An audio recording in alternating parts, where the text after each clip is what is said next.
Vale, vale. A la hora de entrenar al fallo es lo correcto, acercarse al fallo, depende demasiado de todo. ¿Tú cómo sueles entrenar? ¿Sueles entrenar al Al fallo? fallo, ¿Siempre? 100%, todo el tiempo. ¿100%? Sí. No me lo creo. Tú piensas, el O sea, el fallo, fallo en cada ejercicio. claro, Si hago 4 pero no en todas rondas, las la series. última, al Vale, fallo. vale, eso lo veo bien. Eso lo veo bien. Al final, justamente es que hay una tendencia muy fuerte en redes sociales, ¿no? De si no entrenas todas las series, absolutamente todas las series al fallo, No, ahí te vacías, estás entrenando te mal. vacías rápido ahí. Te revientas, es Mm. que te revientas. Es más, realmente el fallo, para que la gente lo entienda, es cuando tú estás con esa barra en press de banca, se te queda en el pecho y aunque Sí, te sí, pongan sí. 2000 pavos encima de la mesa es que no la levantas. Eso es. Imposible, ¿no? Pues muchas veces ves vídeos de personas que dicen, entreno todo al fallo y ves que dejan la barra en el soporte. No estás llegando al fallo. Es decir, lo que estás haciendo es un RIR 0, que es como dejar 0 repeticiones en recámara, ¿no? La siguiente sería el fallo. ¿Qué ocurre? Al final, lo que se ha demostrado en ciencia es que si tú vas al fallo versus si tú te dejas un par de repeticiones en recámara, no hay tanta diferencia en el estímulo que vas a generar, pero sí hay más diferencia en la fatiga que vas a generar. Entonces, precisamente justo como tú decías, por eso te iba a decir, ostras, si vas en todas las series al fallo, complicado. ¿Por qué? Porque precisamente como tú dices, la fatiga se dispararía, te vacías muy rápido y el entreno, si desde la primera serie vas al fallo, lo mandas a la mierda, entre comillas. Es decir, vas muy pronto metiendo una fatiga demasiado exagerada. ¿Qué ocurre? Lo normal más eficiente siempre va a ser moverte entre 1-2 repeticiones en recámara. Es decir, que si tú haces, imagínate, para decir un RIR 2, 2 repeticiones en recámara, si tú haces 8 repeticiones, que con ese peso puedas hacer 10, te dejes 2, digamos, ahí guardadas, ¿no?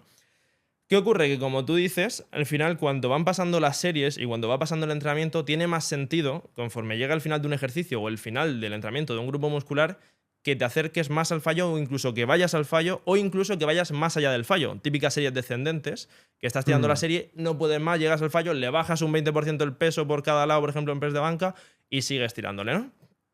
¿Qué ocurre aquí? Que al final sí que puedes generar ese estímulo extra al final del entrenamiento porque te da igual generar más fatiga. No hay ejercicios posteriores que vayas a fastidiar. Entonces, ¿entrenar siempre al fallo? No. Es decir, cerca del fallo sí, pero no siempre al fallo, porque al final si dejas, como digo, 1-2 repeticiones en recámara, se reclutan igualmente, digamos, todos los tipos de fibras musculares, se llegan a activar para que ganemos masa muscular. Al final tenemos que cumplir varias cosas. Activar las fibras musculares, generar mucha tensión, mucha fuerza con ellas y que se fatiguen. Lo vas a conseguir, yendo a un RIR 1 o 2 y además es muy duro igualmente. Y luego, como estábamos hablando, al final del entreno o al final de un ejercicio, podemos llegar al fallo sin ningún problema. ¿Por qué se produce la hipertrofia? Podríamos hablar de los números de repeticiones, ¿no? Porque se suele decir que de 6 para abajo es para fuerza, supongo que de 6 a 12, 14... Es un mito realmente. Es un mito, vale. Sí. ¿Cómo funciona este tema?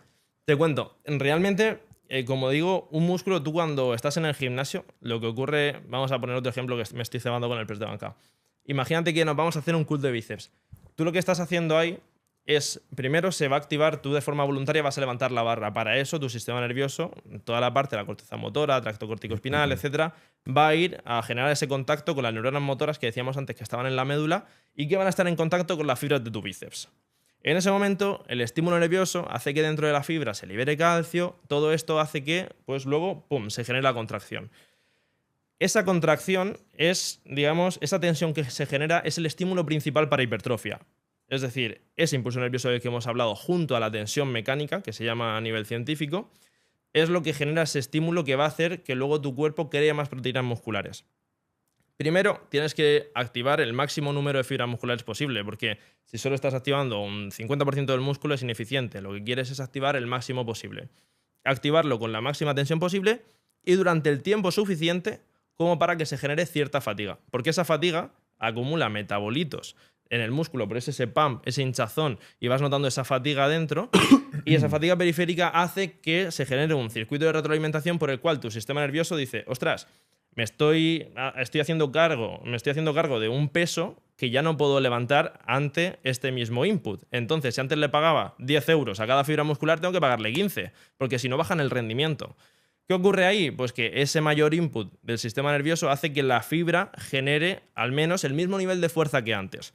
Todo esto genera ese conjunto de tensión mecánica, cierta fatiga y ese estímulo que está generando el sistema nervioso, que es lo que hace que aumente la síntesis de proteínas. Mucha gente dice, ¿cómo crece un músculo? Rompiéndolo. Mentira. Es más, si creciese rompiéndolo, yo ahora mismo me pongo a darme martillazos en el bíceps y me va a crecer. ¿Para qué voy a ir al gimnasio, no? Es falso. No crece por el daño muscular.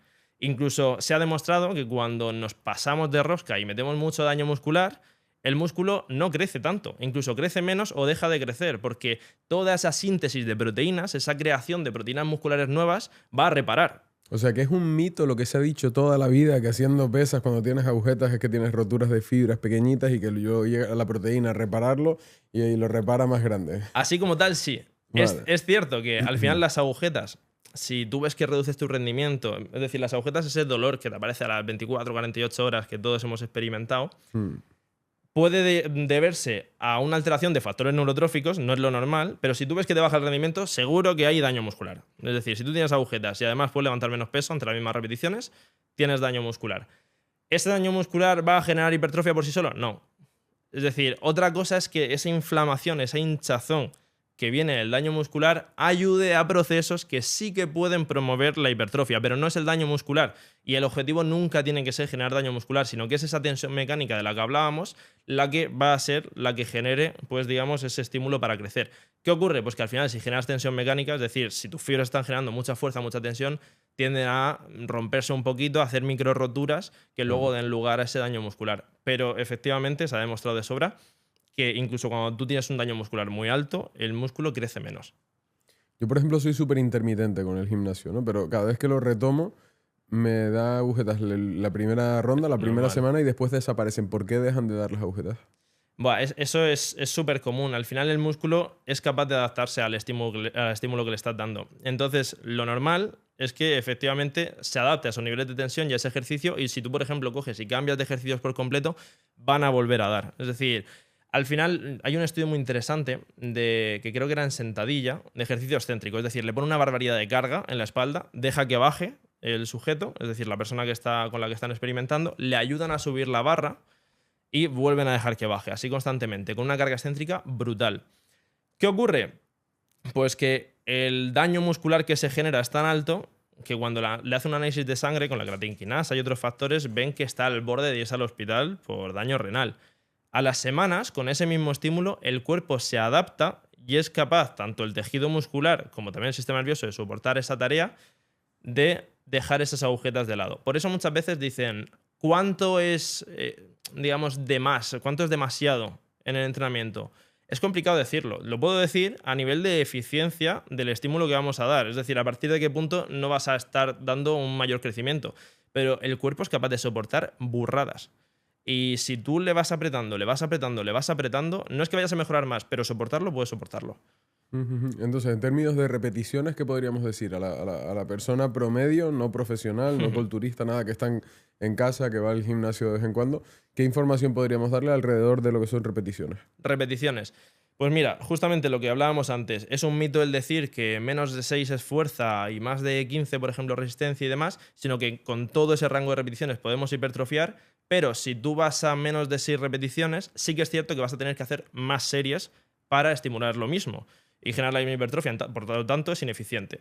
Si tú haces más de 25 o 30 repeticiones, generas mucha fatiga en el sistema nervioso. Muchas veces los powerlifters decían, "Buah, tengo el sistema nervioso frito porque he hecho una 1RM". Mentira, se te fría el sistema nervioso cuando haces muchas repeticiones, porque esa fatiga que se genera en el músculo va al sistema nervioso después por unas vías aferentes llamadas 3 y 4.